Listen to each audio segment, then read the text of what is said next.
In 2008, we went on our summer vacation, and I did not have a good vacation, and I did not feel good, and I knew something was up, but I never thought in a million years that I was going to wake up in September of 2008 with a lump on my left side. But it wasn't until really a month later when I met with Dr. Tusimas, and she looked at the mammo, she looked at me, she examined me, and she said, "You have cancer."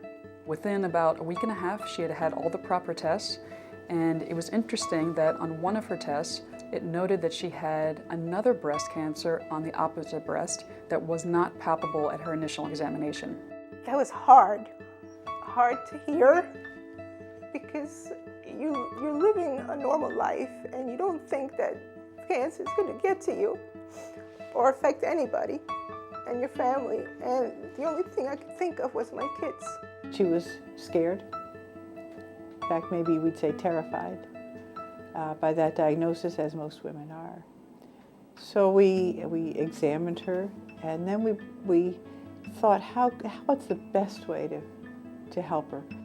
My oldest son suffers from epilepsy, and it affected his seizures. He started seizing.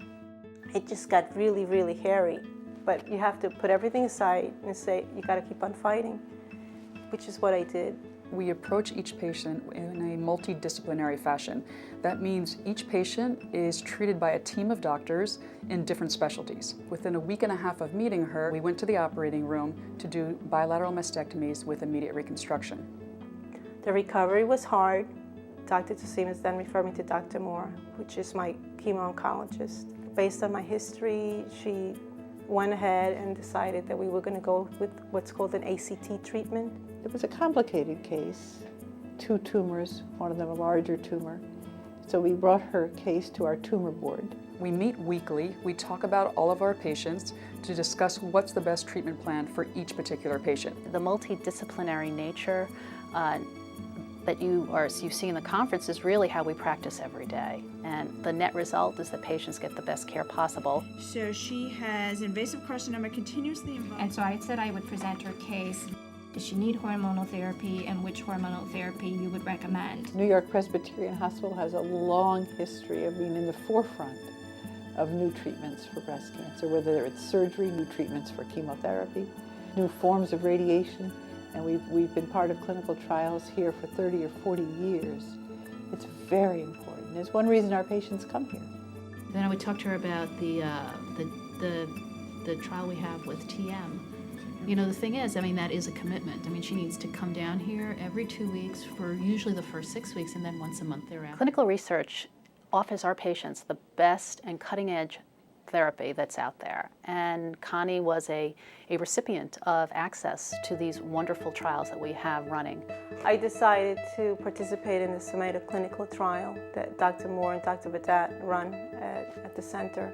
I knew that this clinical trial was going to better the chances for the breast cancer to not come back again. And not only that, but to find out that that I'm participating in something that will help people in the future. The woman in most families is a very pivotal figure. In her case, she's the caretaker of her son, she's the wife. She really, really organizes the family. It really impacts everyone in the family. Thanks to Dr. Tusimas and everybody that was so helpful to me in all the tests. They saved me because it stopped it at the right time. Here at Weill Cornell Medical College, we have a long history of doing research in the field of cancer treatment. So we've made major contributions in this field.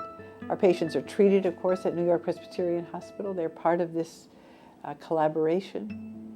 And the hospital benefits, the college benefits, and most importantly, our patients benefit. I have deep respect and a lot of love for my doctors. And like I said, it's not just the doctors, it's the administrative staff. It was the whole way they treat you. It's very nurturing. The entire chemo floor and the 8th floor is an entire nurturing experience. It's a very satisfying feeling to diagnose the patient, treat them, and then get to know them and their families over many, many years.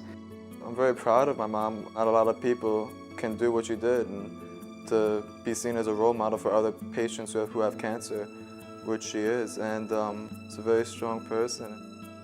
A person in my situation has tons of questions. I'm just beginning my journey. I'm glad to see that her journey is almost over and she's 100% fine and she's an inspiration, and I hope I'm as lucky as she is. As difficult as the cancer was and is, because it's something that, you don't want it to come back, I feel great. I feel really happy. I wouldn't be this happy if I didn't have the support of my family. I'm lucky. I consider myself extremely lucky on many levels.